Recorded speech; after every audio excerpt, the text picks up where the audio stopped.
Hi everyone, welcome to Baker's Island. My name is Russ Cohen, and I've been very fortunate to have the opportunity to come out to Baker's Island and experience its wild vegetation, which is characteristic of an island that's had a long history of land use by humans, clearing and grazing and other activities that have altered the original plant life here.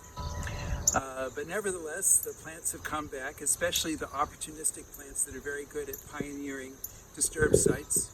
And some of those plants are edible, and that's my major reason for wanting to come out here, is to connect to the landscape via my taste buds, which I love to do not only out here, but elsewhere throughout Essex County and actually throughout New England, Eastern New York, wherever I am. It's just a fun thing that I do.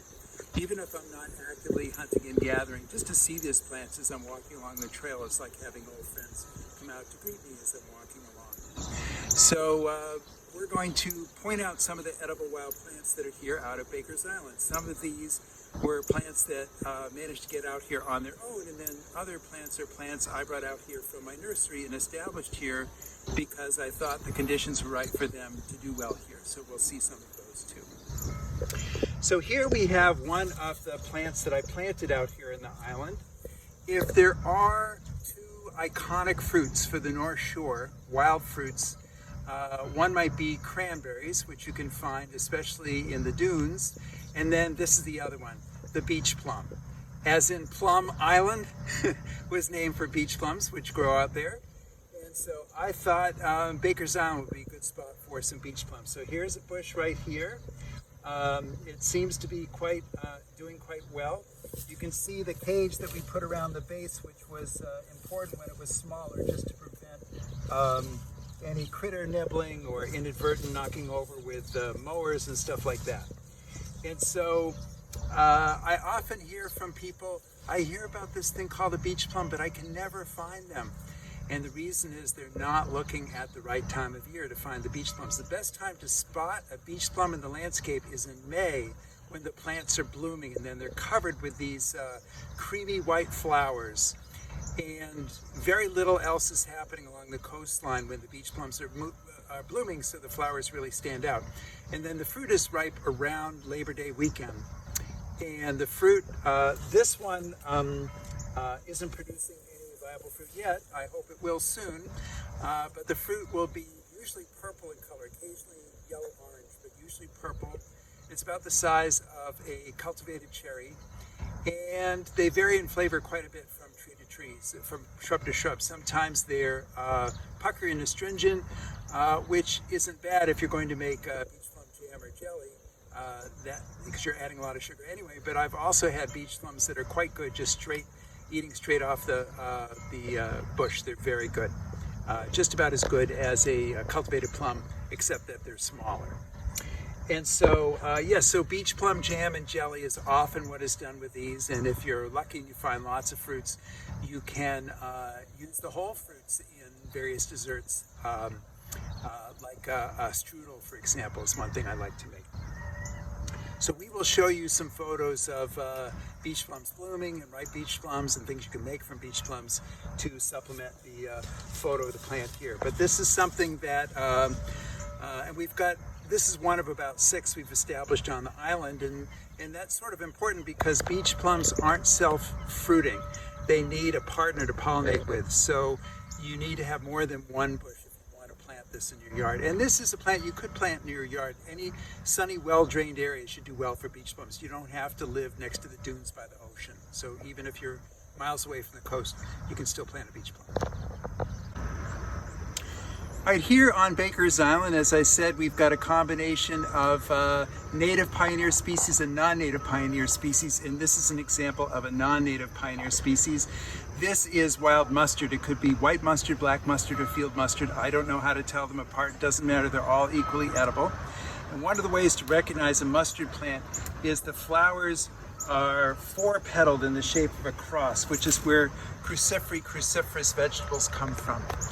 And this plant is edible as mustard greens when the plants first come up in the spring, and these flowers are edible just like this. They have a kind of a radishy broccoli type flavor. And then a little bit later on in the season, the plant will produce seed pods. You can see some developing right here.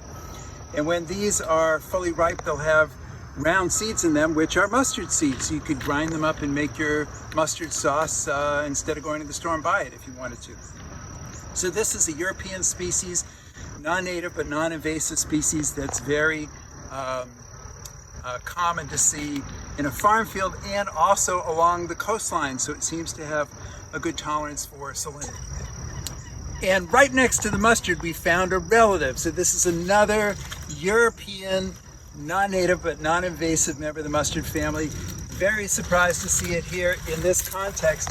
So this is a plant I love to teach on my walks, and I will take a bit of root like this and sniff it and have people smell it and ask them what it is. And eventually they'll figure out it's horseradish. So this plant is horseradish, the garden plant horseradish that occasionally escapes from cultivation. And here it is thriving on a hillside at Baker's Island. And so you can use this exactly like the horseradish that you grow as a garden plant, so you can make your own horseradish sauce from the roots. And I think the freshly grated horseradish root is even better than the stuff you buy in a jar in the grocery store. So the leaves are edible, although they're not going to be particularly yummy this time of year because you can see they're rather beat up. But in the spring you can eat them, and you could eat the flowers if you wanted to. There's white 4-petaled flowers in the shape of a cross. And one of the ways to recognize a horseradish leaf is the leaves have these rounded teeth on the margins of the leaf. And they're also what is known as a wavy or undulating leaf margin on the edges of the leaf. You look for that too.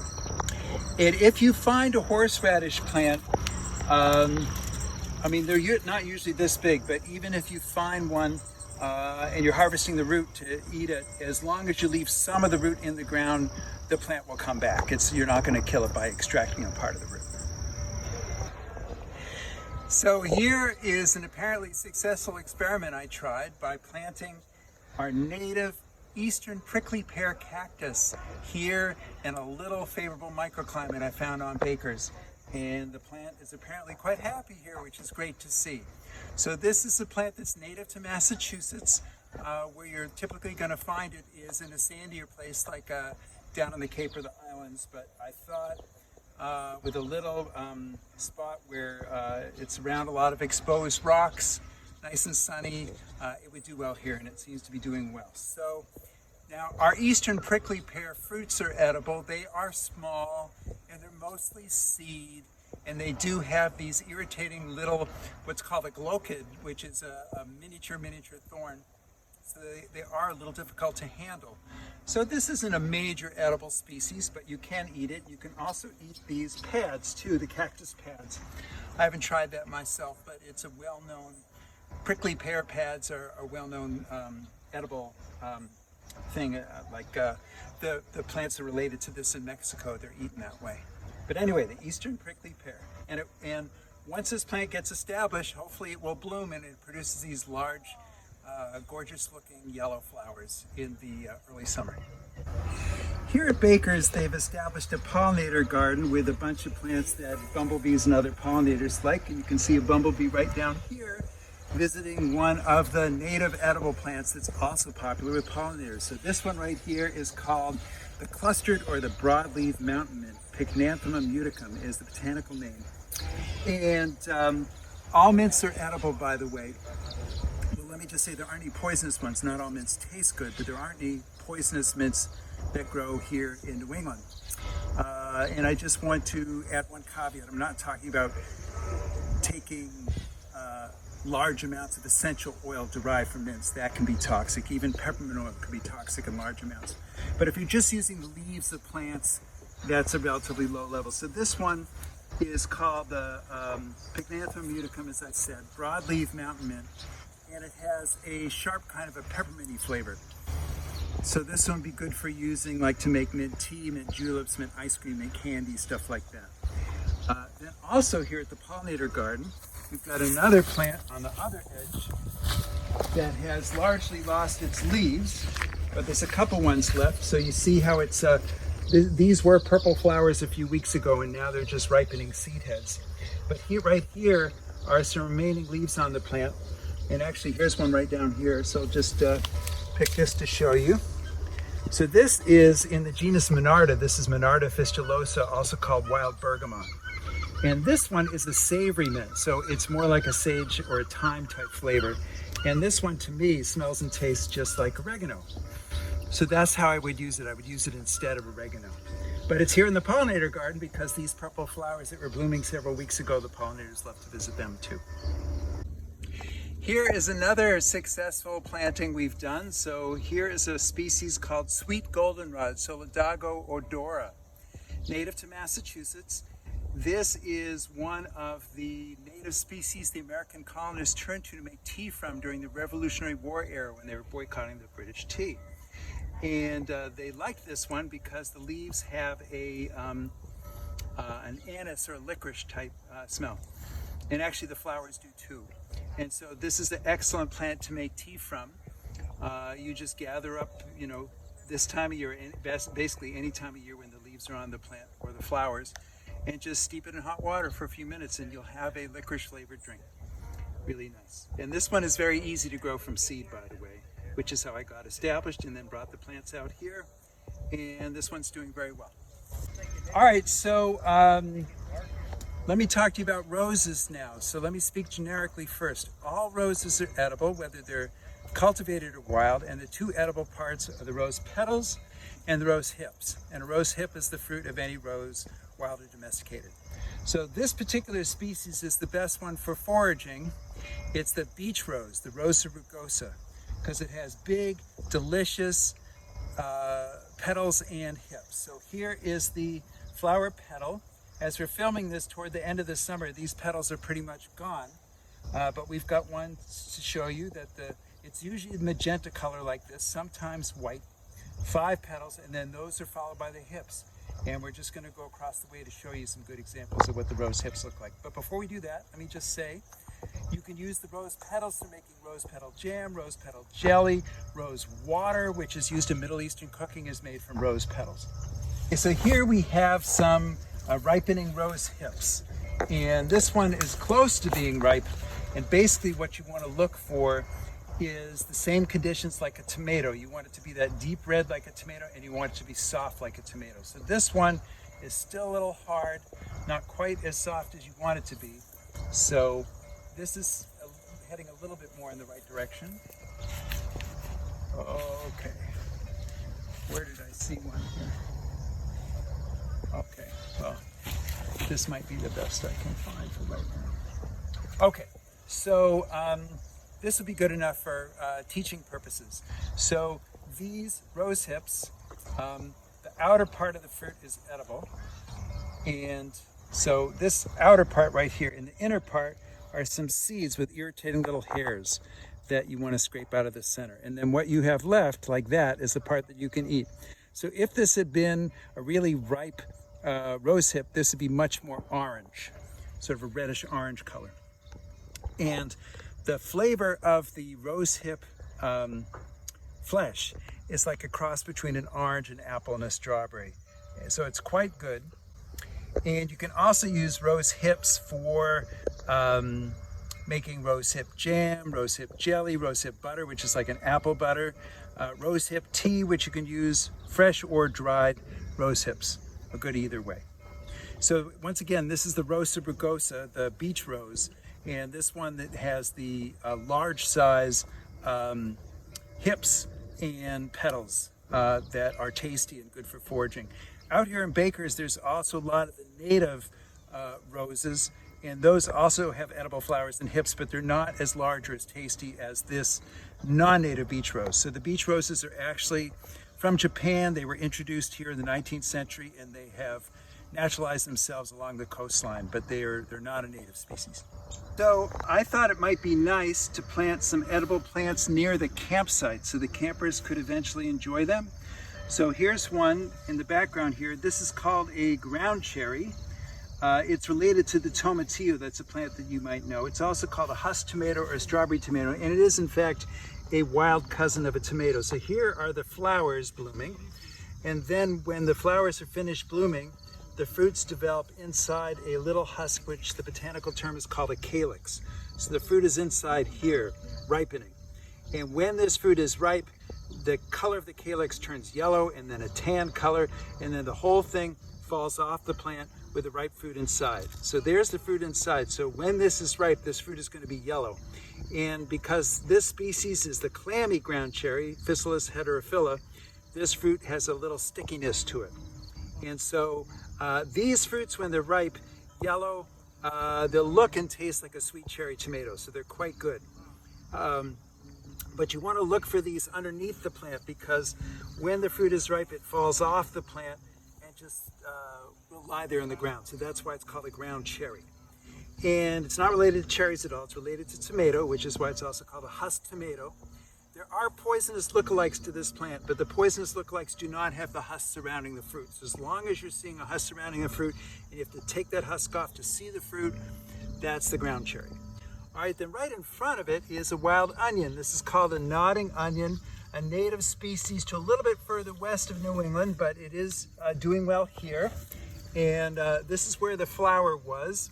And so if we were to dig these up, we'd get little onion bulbs, and the leaves have an oniony smell. So somebody wants to add a little onion to their food that they're making out here in the island, they can just work some of these nodding onion leaves or bulbs or flowers into their dish that they're making. So here is a species that is quite common right along the coastline here in the North Shore. And I am pretty confident in saying that this species was probably here in pre-colonial days before Baker's Island was settled. This is sassafras. And sassafras is an exceedingly easy plant to recognize because it has leaves with 3 different shapes. So here we're seeing mostly no thumb leaves, but there's also 1 thumb leaves and 2 thumb leaves. So here's a 1 thumb leaf, and here's a 2 thumb leaf. So all 3 shapes of leaves on the same plant. So it's the only plant that does that. Also, the leaves are aromatic. They have a nice fragrance to them, which someone on one of my plant walks years ago said to her it smelled just like Fruit Loop cereal. And I do see the similarity. They're not adding sassafras to Fruit Loops, so it's just a bizarre coincidence. And so this is a species that we planted here as a little whip, and look how happy it is. So that's great to see. And if I could read a plant's mind, this plant is sending me a message. Thank you, Russ, for planting me out here. I'm really happy here, which is wonderful. So this is just an individual tree right here, so we can't dig it up to talk to you about the root, but there are places in Essex County where there are many hundreds of stems of this plant, and then you can pull up a couple of the roots. It's a clonal species, so all those little sassafras plants are actually one plant on a common root system. So you're basically pruning a little bit if you pull up a couple of the shoots. And the bark of the root smells just like root beer. And sassafras was a major ingredient of root beer. Now the Food and Drug Administration thinks that saffrol, one of the essential oils in the sassafras root bark, might be carcinogenic, so they banned it from the commercial use. But Native Americans are very fond of sassafras. I've made sassafras tea. In my book, I've got a recipe for sassafras candy, which is like the root beer barrels used by the Penn Candy Store, only even better because there's little bits of root bark embedded in the candy. But if you feel like, well, the Food and Drug Administration says the root might be carcinogenic, I'm not going to touch it. I totally support you in that. In fact, I totally support you wherever your comfort level about eating anything wild. If you're not confident in your identification, if you're not confident that the spot you're collecting is a clean, uncontaminated area, if you're not confident a plant hasn't been sprayed with herbicides, and you decide not to eat it, I think that's pretty sensible. So anyway, sassafras leaves, earlier in the season, they're used to make filet powder, as in filet gumbo. Filet gumbo is dried powdered sassafras leaves. So you can make your own. Just gather the leaves when they're about 1 inch long and just spread them out in a cookie sheet, and then just dry them out and then pulverize them and put the little powder in a salt or pepper type shaker and then add it to your food near the end to flavor and thicken.